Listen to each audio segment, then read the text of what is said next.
Hello, welcome to Delight IAS, मैं सृष्टि। और आज हम बात करेंगे चर्चा में चल रहे या समाचारों में चल रहे संघाई सहयोग संगठन 2023 की। ये इस बार अपने एक महत्वपूर्ण हो जाता है भारत के लिए, चूँकि आप सभी को अगर पता होगा तो भारत इस बार एससीओ की यानी कि संघाई सहयोग संगठन की अध्यक्षता कर रहा है। ठीक है, ये न्यू दिल्ली में हो रहा है, ये वर्चुअली हो रहा है। पहले तो ये डिसाइड था कि फिजिकली होगा, अर्थात सब लोग फिजिकली मिलेंगे, सबमिट करेंगे, लेकिन कुछ कारणों की वजह से जिनको स्पष्ट रूप से गवर्नमेंट ने अभी किसी को नहीं बताया है कि क्या कारण रहे हैं, तो ये जो समिट है वो वर्चुअली की जा रही है। ठीक है, चलिए इसके बारे में जान लेते हैं। संघाई सहयोग संगठन, ठीक है, इसका हम थोड़ा स्टैटिक जानेंगे, पीछे का इसके बारे में थोड़ा जान लेते हैं, इसकी हिस्ट्री के बारे में कि कब इस्टेब्लिश हुआ, इसका पुराना नाम क्या था, इसके सदस्य कौन कौन से हैं, तो इसके बारे में थोड़ी जानकारी देख लेते हैं। तो बात करते हैं इसके पुराने नाम की। तो इसका जो पुराना नाम था वो संघाई 5 था और इसको इस्टेब्लिश किया गया था 1995 में। ठीक है, उसके बाद इसमें जो सदस्य थे वो संघाई 5 में चीन, रूस, कजाकिस्तान और किर्गिस्तान थे। ठीक है, उसके बाद जब इसमें उज्बेकिस्तान, ये कजाकिस्तान है, एक तजाकिस्तान है। ठीक है, उसके बाद जब इसमें उज्बेकिस्तान को 2002 में शामिल किया गया, तब इसका नाम क्या रखा गया? इसका नाम रखा गया संघाई सहयोग संगठन। ठीक है, अर्थात 2001 में जब ये बात की जा रही थी, उज्बेकिस्तान को शामिल होना था।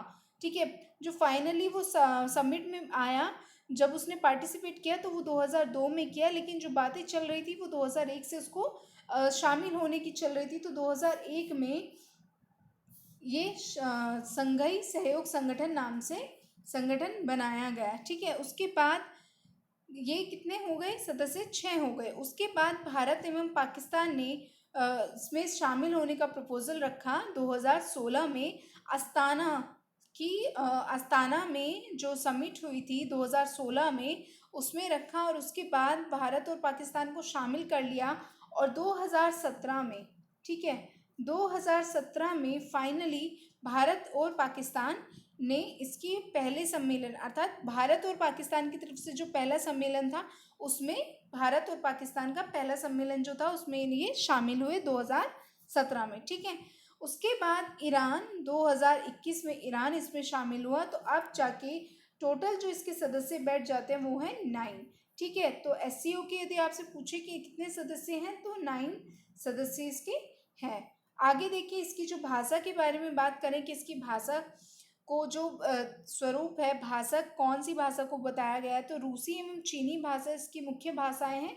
इसका मुख्यालय जो है वो बीजिंग में है और यह एक स्थायी अंतर सरकारी अंतर्राष्ट्रीय संगठन है। बात करें स्थायी के बारे में, तो अर्थात ये कोई टेम्परेरी नहीं है, ये परमानेंट बॉडी है।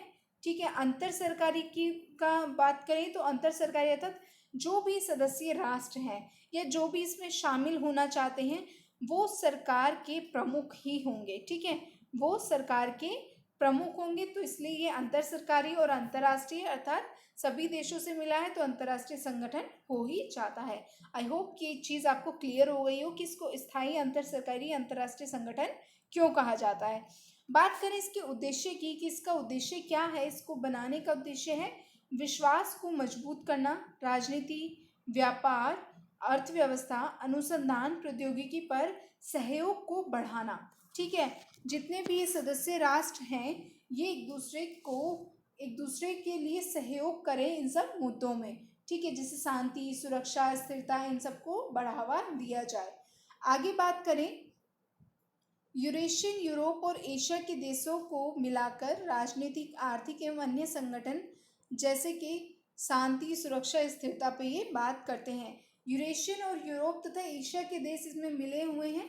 आगे बात करें संघाई सहयोग संगठन 2023, जिसकी थीम है, जिसकी अध्यक्षता भारत कर रहा है, इसकी थीम जो है वो है एक सुरक्षित एससीओ की ओर।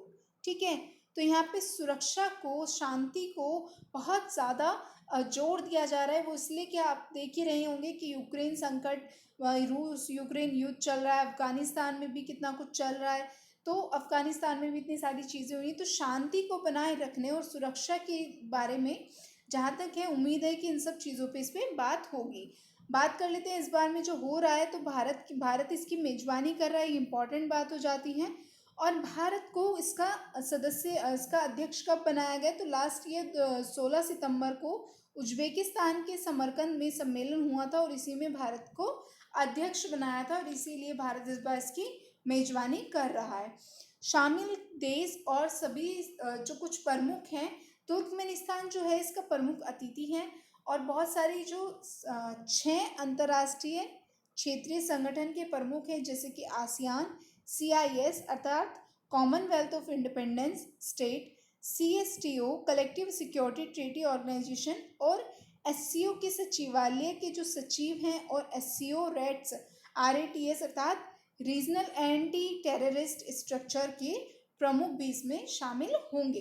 ठीक है, बात करें उम्मीदें जो इससे रखी जा रही हैं कि क्या उम्मीदें हैं इस समिट से, तो चीन जो है वो भी इसमें भाग ले रहा है और चीन स्वयं को अंतर्राष्ट्रीय शक्ति के तौर पर पेश कर रहा है और चीन जो है वो SCO में सबसे महत्वपूर्ण है, क्योंकि आप सभी जानते हैं चीन एक बहुत बड़ी पावर है। ठीक है, और चीन चाहता है कि सभी पे अपना दबदबा कायम रखे, तो वो यहाँ पे अपनी अंतर्राष्ट्रीय शक्ति को पेश करना चाहता है। ठीक है, और आगे देखिए तो चर्चा के जो विषय इसमें रहेंगे मैं आपको बता चुकी हूँ, अफगानिस्तान, यूक्रेन संकट, सहयोग में बढ़ोतरी, रक्षा और कनेक्टिविटी पर जोर दिया जाएगा।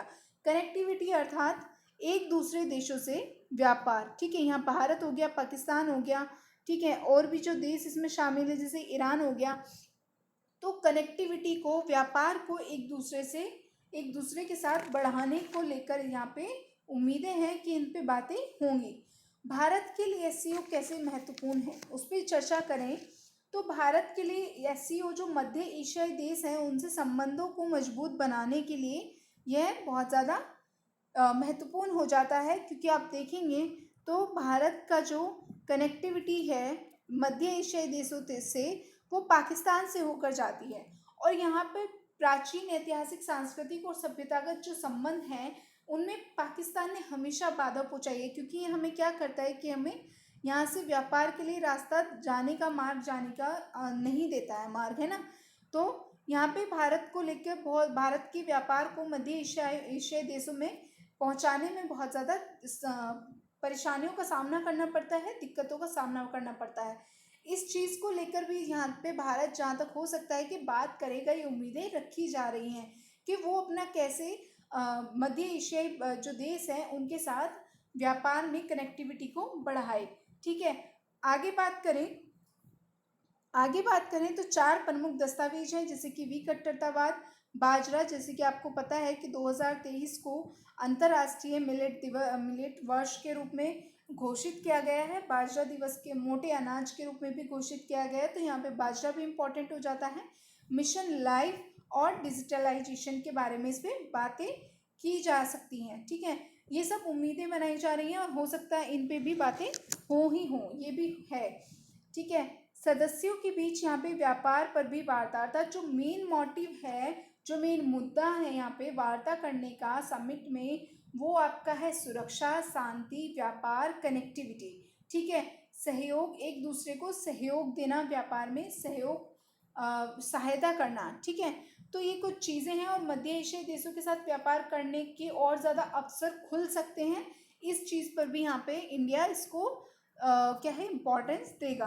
ठीक है, तो इन सब चीज़ों पे बातें होंगी। अब देख लेते हैं कि संघीय कॉरपोरेशन SCO के जो देश हैं उनके साथ भारत की कनेक्टिविटी कहाँ से बैठती है, कहाँ कहाँ कौन कौन से देश हैं, तो उनकी बॉर्डर भी देख लेते हैं, उनकी एक भौगोलिक स्थिति भी हम देख लेते हैं। तो जहाँ पे आपको पता होगा इंडिया है, यहाँ पे पाकिस्तान है, ये आपका तजाकिस्तान हो जाता है, किर्गिस्तान, उज्बेकिस्तान, कजाकिस्तान। ठीक है, और यहाँ पे आपका चाइना और रशिया, ये मध्य एशियाई देश हैं जिनके साथ इंडिया को कनेक्टिविटी बढ़ाने की बहुत ज़्यादा ज़रूरत है, क्योंकि यहाँ पे व्यापार में जो बाधा पहुँचाने वाला देश है वो पाकिस्तान है, ये हमें यहाँ पे रास्ता देने में बहुत ज़्यादा बाधा पहुँचाता है।